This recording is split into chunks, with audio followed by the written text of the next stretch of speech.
आज संविधान दिवस है।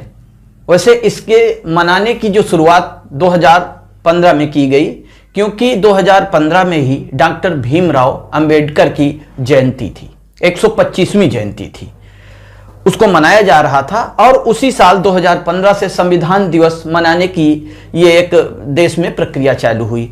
आज संविधान पे बात करने के लिए हमारे स्टूडियो में हमारे मेहमान हैं शैलेंद्र कुमार जी, जो असिस्टेंट प्रोफेसर महिला महाविद्यालय कन्नौज हैं। शैलेंद्र जी, आपका हमारे स्टूडियो में बहुत बहुत स्वागत है। धन्यवाद आपका। आज संविधान दिवस है जी।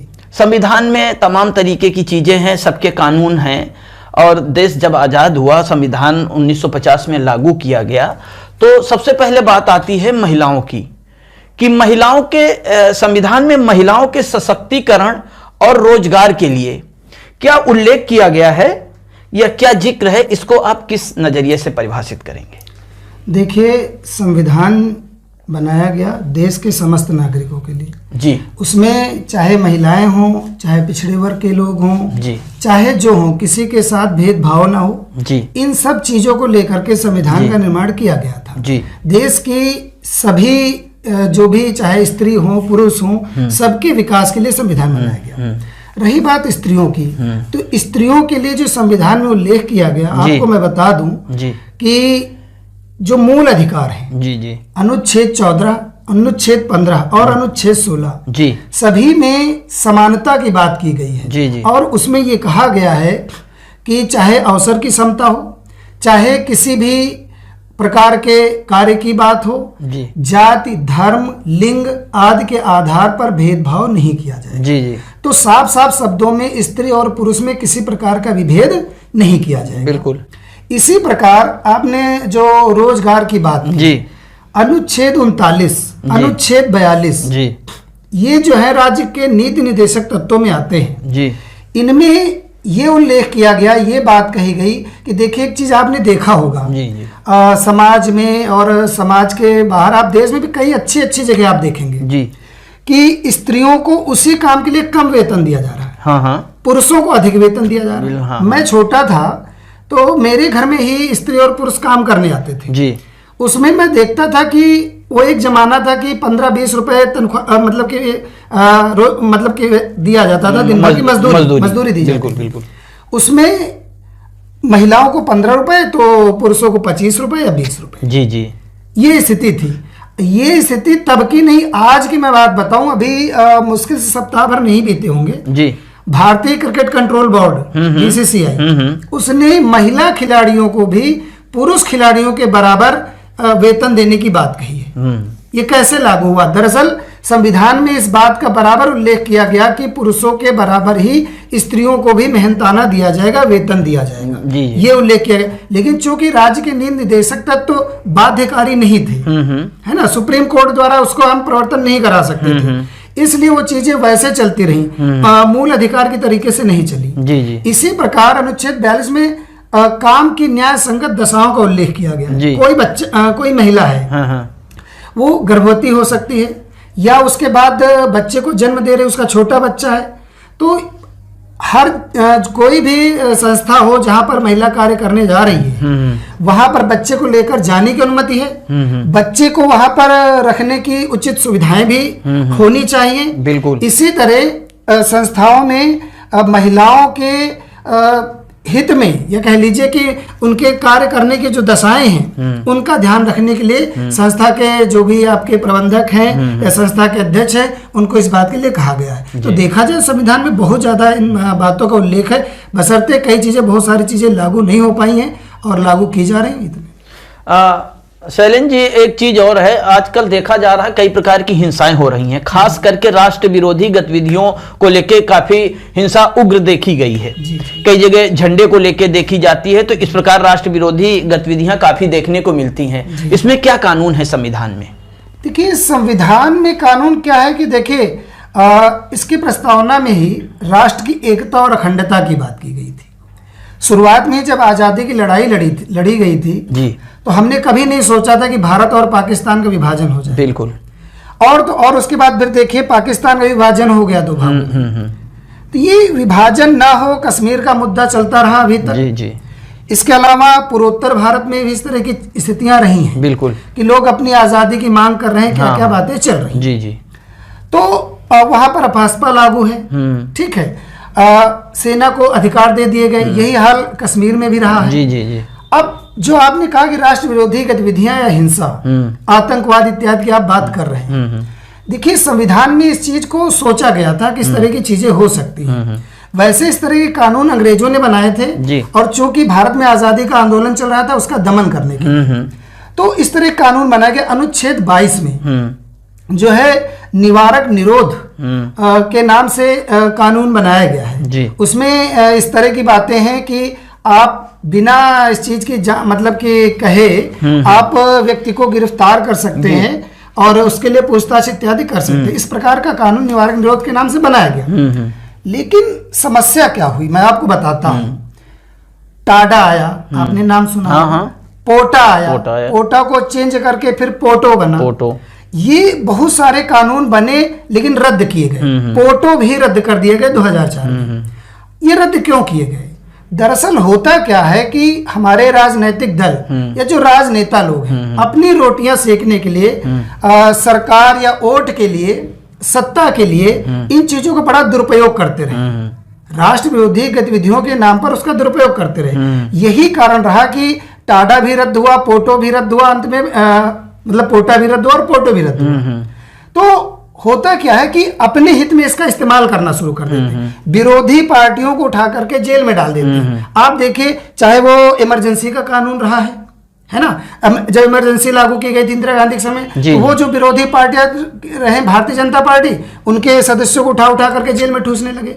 और आज की भी स्थिति बहुत बदली नहीं है। इमरजेंसी लागू भले ना हो, लेकिन आप देखिए कि उत्तर प्रदेश में भी, और आपने सुना होगा कि बुलडोजर चला देना, या जो है कहने का मतलब कि गिरफ्तार कर लेना, राष्ट्रद्रोह का मुकदमा, इस तरह की बातें बहुत चल रही हैं। बहुत ज्यादा। इसके पीछे वही चीज होती है कि हम विरोधी पार्टियों को कहीं ना कहीं शांत रखना चाहते हैं। इसी कारण इन कानूनों का विरोध भी किया जा रहा है। जी जी। तो ये दोनों तरह की स्थितियां हैं। तो ये चीजें हैं जी। अच्छा, इमरजेंसी के दौरान संविधान की धज्जियां उड़ाई गई जी, और मतलब बहुत देखा गया कि संविधान का पालन ही नहीं किया गया। इस बारे में क्या कहेंगे, क्या राय है आपकी? अभी हमने इमरजेंसी की बात ही की। जी, उसी से हम उसी पे आ गए। जी। देखिए, आपातकाल भी संविधान की एक व्यवस्था है। अनुच्छेद 352 जी, 356 और 360 है ना। तो जो 352 है वो देश में आपातकाल का प्रावधान करता है। 356 राज्यों में जब राज्यपाल शासन सुना होगा आपने, उसका प्रावधान करता है। 360 में अगर आर्थिक स्थिति खराब होती है तो। आप बात कर रहे हैं 352 की। आपातकाल जब इंदिरा गांधी माननीय प्रधानमंत्री ने ऐसे लागू किया था, और आपने कहा कि संविधान की धज्जियां उड़ाई गई। निश्चित तौर पर लगता है कि संविधान आखिर बनाया क्यों गया था। जब आप संविधान को ताक पर रख करके अपनी तानाशाही चलाएंगे तो सीधी बात है कि संविधान की धज्जियां तो उड़नी तय है। लगभग यही चीजें की गई। जी। विरोधी पार्टी के व्यक्तियों को उठाकर जेलों में ठूस दिया गया था। ये बहुत सारी चीजें हुई, लेकिन मैं आपको याद दिलाऊं कि ये 1975 की बात है। उसी समय में भारतीय संविधान में एक बड़ा परिवर्तन किया गया, जिसे मिनी कॉन्स्टिट्यूशन के नाम से जाना गया। 1976 में 42वां संविधान संशोधन किया गया।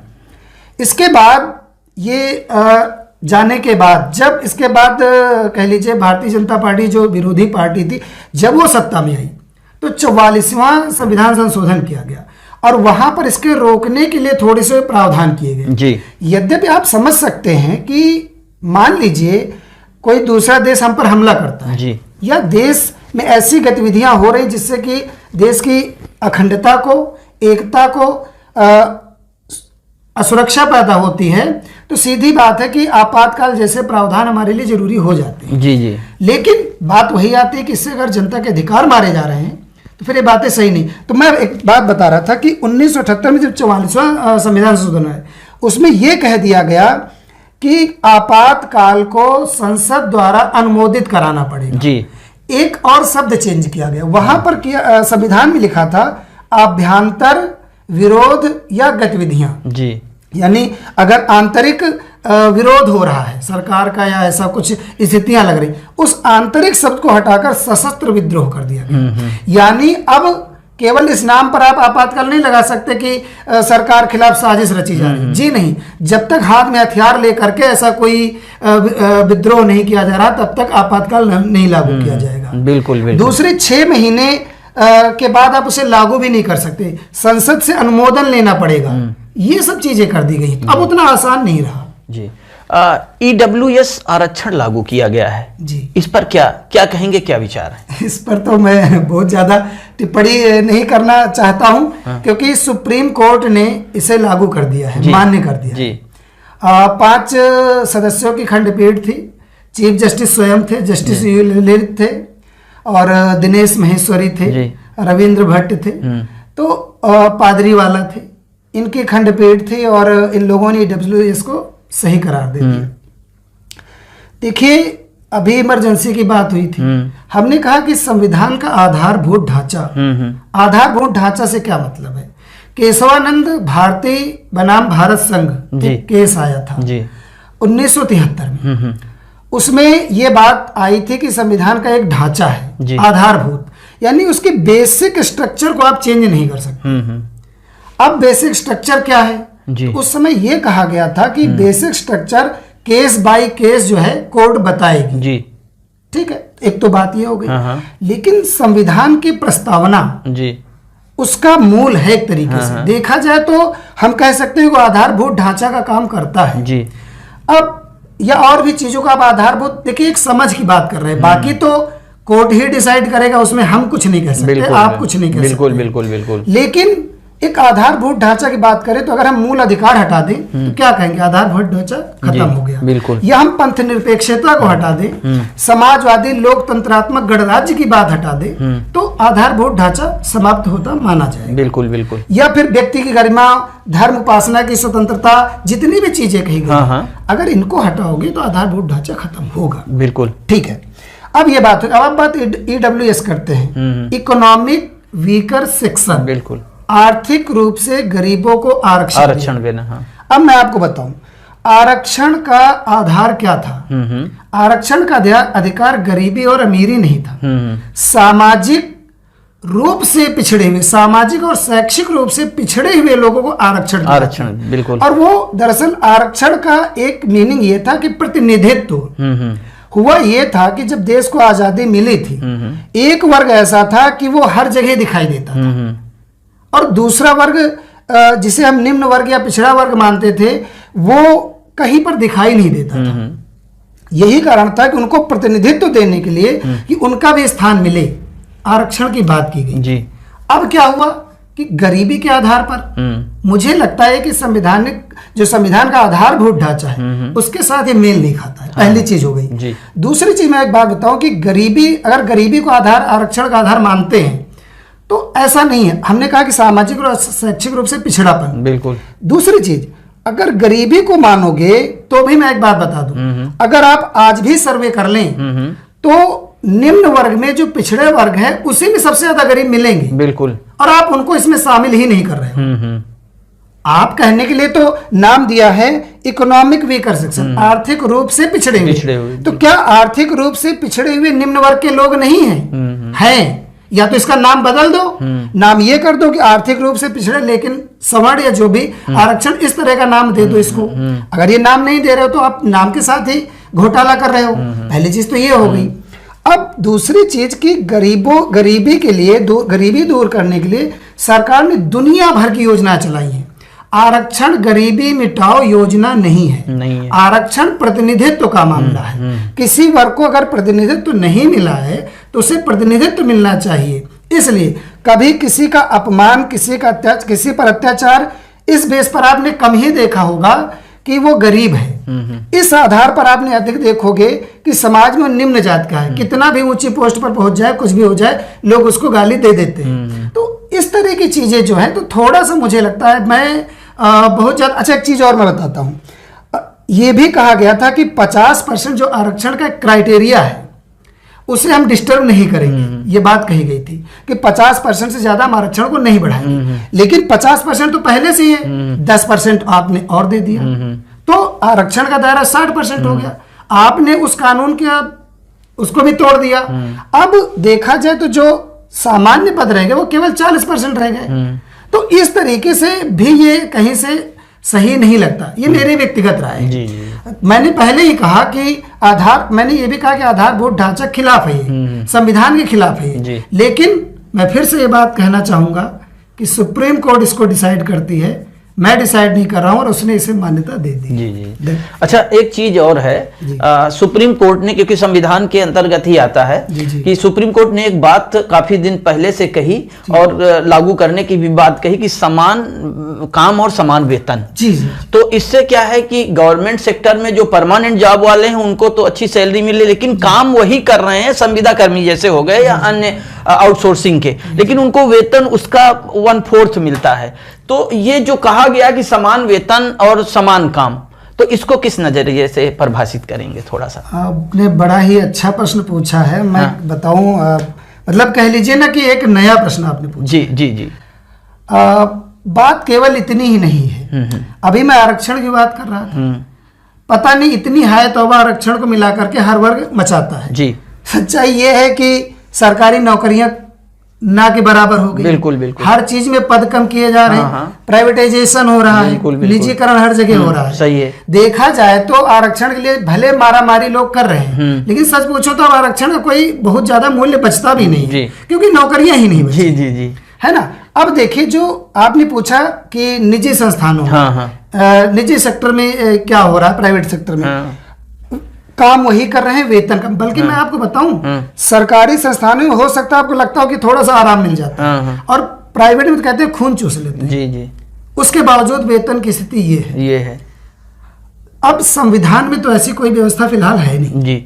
ठीक है, लेकिन मुझे लगता है कि संविधान में इसका प्रावधान होना चाहिए, संविधान में एक संशोधन लाना चाहिए, और आरक्षण को भी प्राइवेट सेक्टर में लागू करना चाहिए, और ये वेतन वाला मामला भी प्राइवेट सेक्टर में लागू करना चाहिए। जी जी। क्योंकि अगर आप मुनाफा तो कमा रहे हो, आप देखिए कि जो प्राइवेट सेक्टर है, सरकार को वो कितना डोनेशन देते हैं, क्या क्या करते हैं। कई बार सरकार उनका मुंह ताकती है, पीपीपी लाया गया है ना, बिल्कुल, प्राइवेट पब्लिक पार्टनरशिप की बात की, बिल्कुल बिल्कुल, है ना। अब आप देखिए कि अंबानी, अडानी, कितने बड़े बड़े नाम, और मैं अभी आपने सुना उनका एलोन मस्क है ना, जो स्पेस एक्स, मतलब सरकार के बराबर आकर के खड़े हो गए। उनकी जो इकोनॉमी, उनका जो कह लीजिए कि राजस्व है, वो कई कई देशों के राजस्व से अधिक हो जाता है प्राइवेट सेक्टर में। बिल्कुल। इसके बावजूद अगर आप अपने कर्मचारियों को वेतन नहीं दे रहे हैं तो फिर ये सही नहीं है। हाँ। तो मुझे लगता है इसका उल्लेख होना चाहिए, इस पर कुछ कानून बनना चाहिए। चलिए, बहुत ही अच्छी जानकारी भी आपने दी, और संविधान से संबंधित चीज़ों को आपने बताया भी कि किस प्रकार से संविधान बना हुआ और कैसे इसको काम भी करना चाहिए। आप हमारे स्टूडियो में आए, इसके लिए बहुत बहुत धन्यवाद। जी, आपका भी बहुत बहुत धन्यवाद कि आपने बोलने का अवसर दिया। धन्यवाद।